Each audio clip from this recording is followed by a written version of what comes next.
Greetings, everyone. This is the Rock and Roll Spot Convention with the Bleak McCracken. We've got a decently sized haul of Marvel books this week, plus some Image books. So let's kick things off with X-Men number 5. Where we looked off in X-Men, the team, well, part of a portion of the team, took on the upstarts. However, while this was happening, it was said that Psylocke and Quentin Quire were in the midst of a psychic rescue. This details that psychic rescue. So the issue opens in Alaska.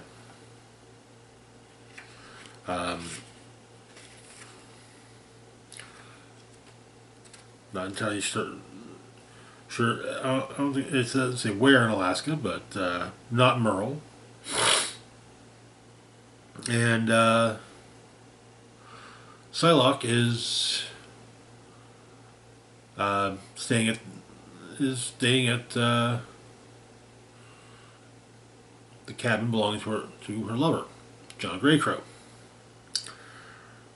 Greycrow is trying to convince her to stay, but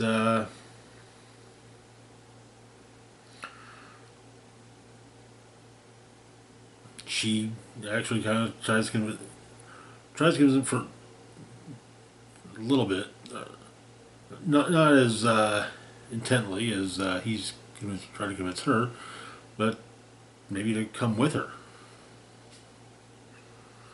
saying that he doesn't have to live there alone, paying Amy Vaught to teleport him around the world so he can rob banks. Tries to get him to come to the factory.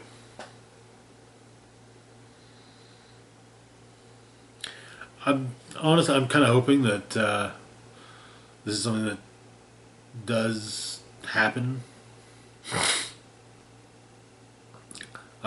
Greycrow's face turn during the Krakoan era was honestly one of the high points of the Krakoan era for me. Also, I'm glad to see that their romance is continuing. So,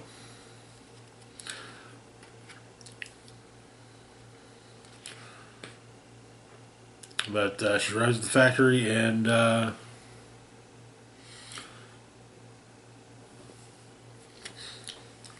Quentin tells her that she's late, stating that early is on time is late. As she says that she's on time. So, what's going on is the mutant that the X-Men rescued in San Francisco in issue 3 is in a coma. And so Cyclops wants Quentin and Quenon to wake Ben from the coma and stabilize his mental state, and hopefully bring back some hard intel on what activated his X gene. And so they go into his mind.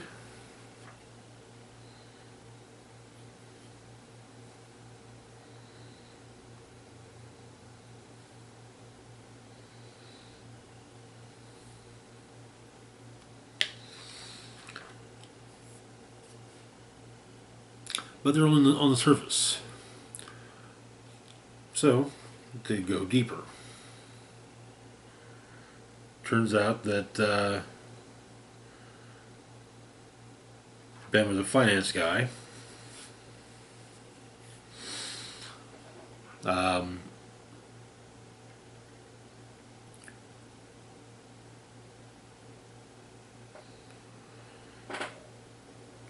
And we see when his mutation activated.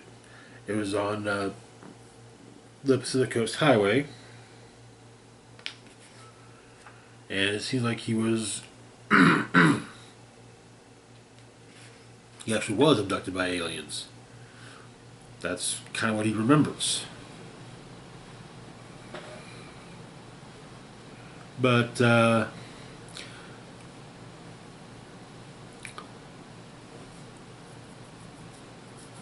Quinn notes that, yeah, that's an illusion that was cast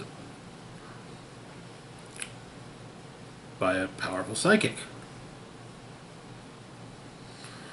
apparently, who left something behind to punish anyone who might come looking into the business of 3K.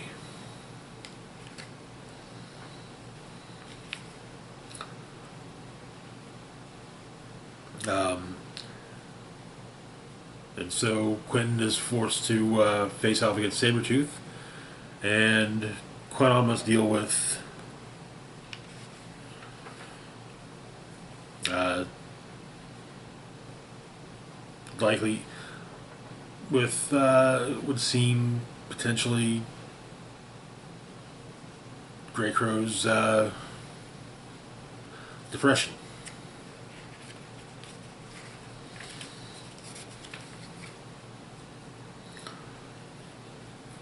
And possibly also her own. But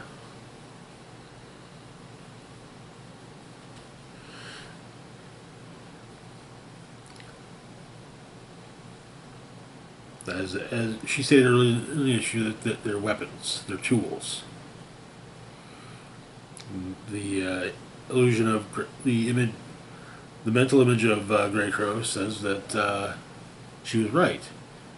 They were made into weapons.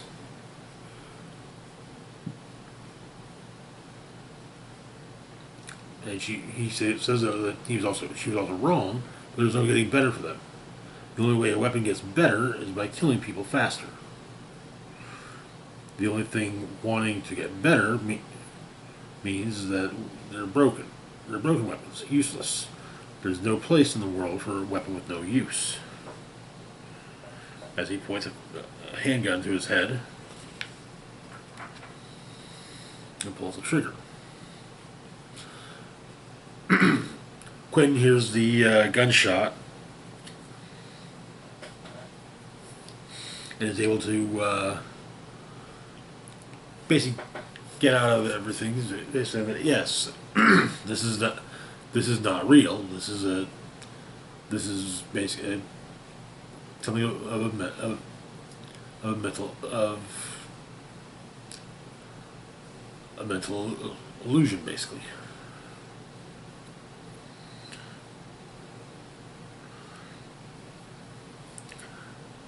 And Quentin tells Psylocke this, and she says that she's not a strong enough psychic to break them out. But Quentin is.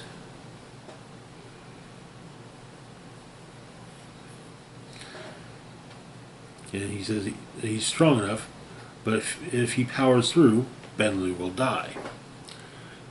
He needs someone trained, a professional.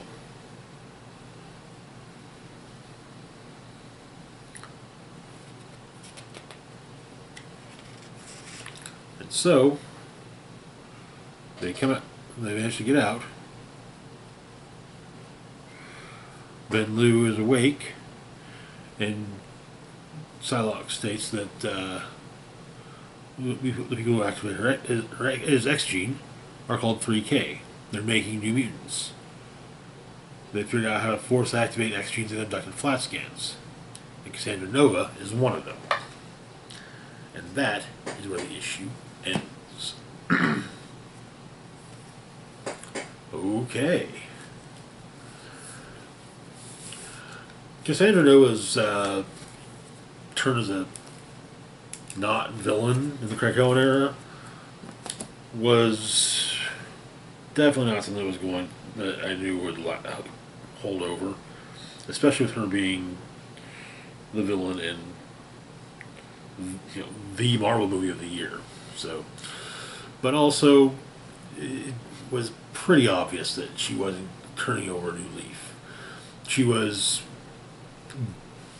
good out of need and use. You know, it was useful to her to be good. So yeah. Anyways, moving on to our next book, we've got Storm #1. Storm, X-Men, X-Men, Avenger, Regent of the Soul System. Titles. And so, the issue opens with her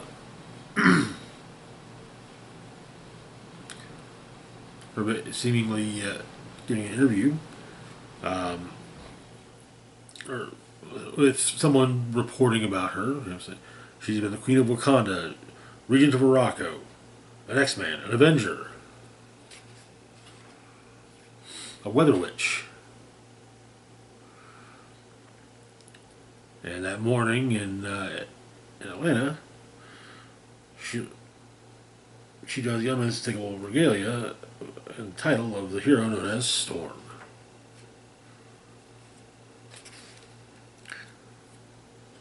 She's basically she has created a building known as the Storm Sanctuary.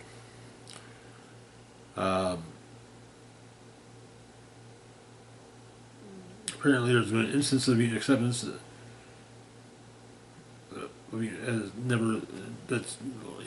Mutant acceptance has never been as high as it is after Krakoa, owing largely to the actions of Storm in Oklahoma City.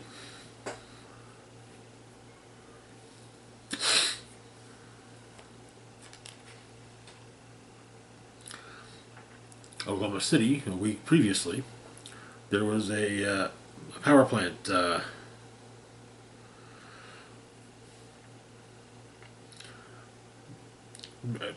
it would seem a nuclear power plant had a meltdown. Storm and Frenzy were on the ground to help people. Everyone who was affected, including a guy that was wearing an Orcus t-shirt.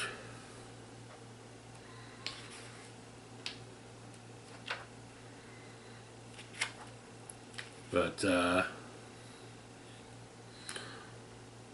Storm was injured in the rescue operation, but she also discovered at the plant what was going on. A new mutant, their powers were triggered,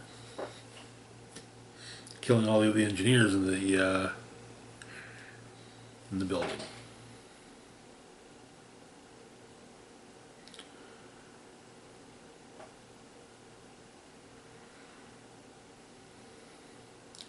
But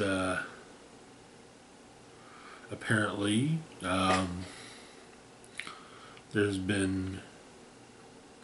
was some alien tech in there as well, and that kind of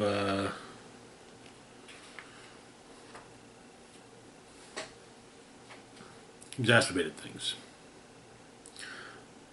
But Storm calls Tony Stark to, see, okay, was the mutant responsible for what happened? And yeah, and Storm grapples with do we basically, does she say yes, or does she basically cover it up? She opts not to.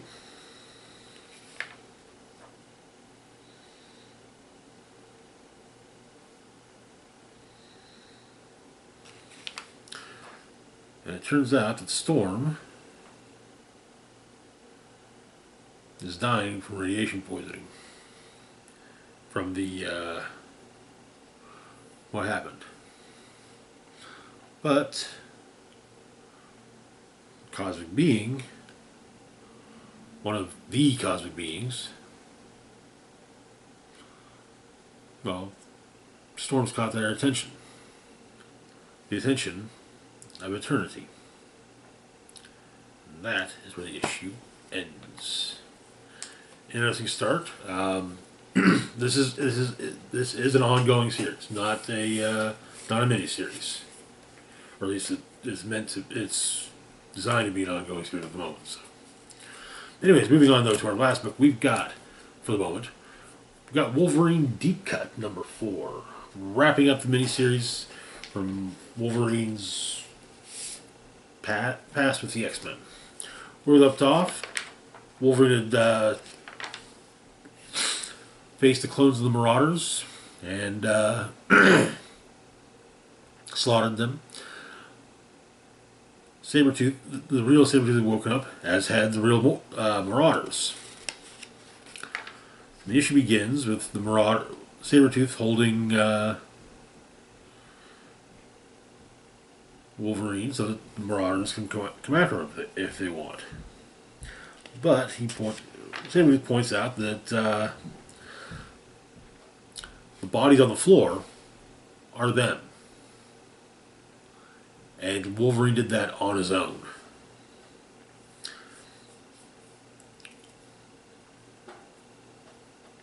But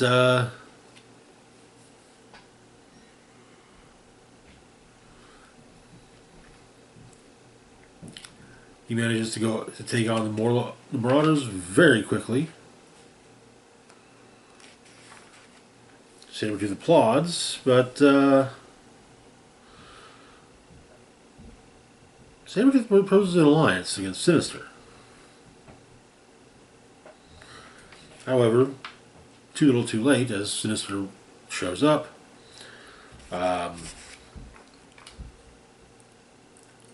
The proposed alliance has gone through with, but they were caught on the back foot, and but however, Wolverine manages to kill Sabretooth, and turns out but discovers that it's a clone. Wolverine is able to take down Sinister. Sabretooth escapes, but Sinister's a clone, and apparently clones of everyone who ever walked through, who's been at the what is it?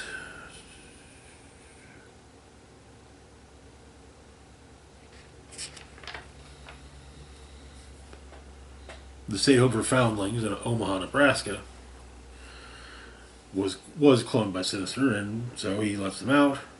Then blows up the building, at least the facade of the building, impales the corpse of Sinister, and monologues to the the sensors and whatnot in the building. And the issue ends with Wolverine driving back to the Outback. He's found, well, he's at the sites, Yoriko Oyama, Lady Deathstrike, and Donald Pierce, who intended, and we get a full-blown time frame. This apparently, the ending takes place shortly before the events of Uncanny X-Men number 251. Like I said, that is where the issue and the series ends. This was a pretty cool Wolverine mini. It was kind of jarring after the last few years of seeing members of the Marauders have maybe not be not be particularly villains, but not heroes, or in the case of Greycrow, kind of being a hero, seeing them as the Marauders. But anyways, that's going to do it for now. As always, feel free to like, share, and subscribe. Links to my Facebook, Twitter, Blue Sky, Instagram, Mastodon, Patreon, and PayPal can be found in the description box down below. Big shout out to Patreon patron Red Man as a Penis. Thank you so much for the support. It is greatly appreciated. This is Rock and Roll Spock signing off saying, live long and rock hard.